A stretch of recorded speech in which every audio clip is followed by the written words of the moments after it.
NOC দিয়ে সোমবারই ধারাবাহিক ছেড়ে বেরিয়ে গেছেন অভিনেত্রী দিতিপ্রিয়া রায়।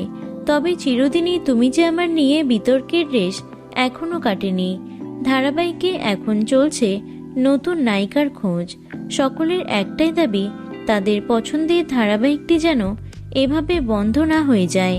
প্রথম থেকেই আর্য অপর্ণা জুটিকে প্রচুর ভালোবাসা দিয়েছেন দর্শকরা, কিন্তু জিতু দিতিপ্রিয়ার ব্যক্তিগত ঝামেলার জেরে অনিশ্চিত হয়ে পড়েছিল ধারাবাহিকের ভবিষ্যৎ। এনওসি দিয়ে ধারাবাহিক ছেড়েছেন দিতিপ্রিয়া, কিন্তু তার পরিবর্তে অপর্ণা কে হবেন তা নিয়ে শোরগোল নেটপাড়ায়।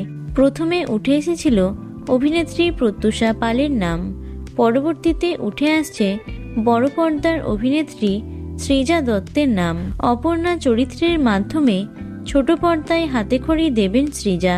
সত্যি কি তাই? কে বলছেন অভিনেত্রী? জিতু ফ্যানেদের লাগাতার কটাক্ষে বিপর্যস্ত অভিনেত্রী দিতিপ্রিয়া রায়। মানসিকভাবে ভেঙে পড়েছেন তিনি, শরীরও ভালো নেই, তাই 15 দিনের নোটিশ পিরিয়ডেও শুটিং না করার আর্জি করেছিলেন দিতিপ্রিয়া। এরপর থেকেই শুরু হয় নতুন নায়িকার খোঁজ। তারপরই সামনে আসে সৃজার নাম। ছোট থেকেই মেধাবী ছাত্রী সৃজা।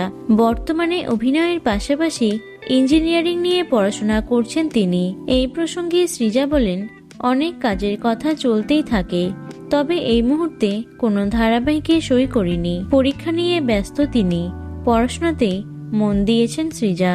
দেখা যাক শেষ পর্যন্ত চ্যানেলের তরফে কাকে অপর্ণা হিসেবে নির্বাচিত করা হয়। তো বন্ধুরা, অপর্ণা চরিত্রে কোন অভিনেত্রীকে মানাবে বলে তোমাদের মনে হয় অবশ্যই কমেন্টে জানিও। ভিডিওটি লাইক এবং শেয়ার করো। এছাড়াও টলি দুনিয়ার অন্যান্য খবর পেতে চ্যানেলটি অবশ্যই সাবস্ক্রাইব করে রেখো। ধন্যবাদ।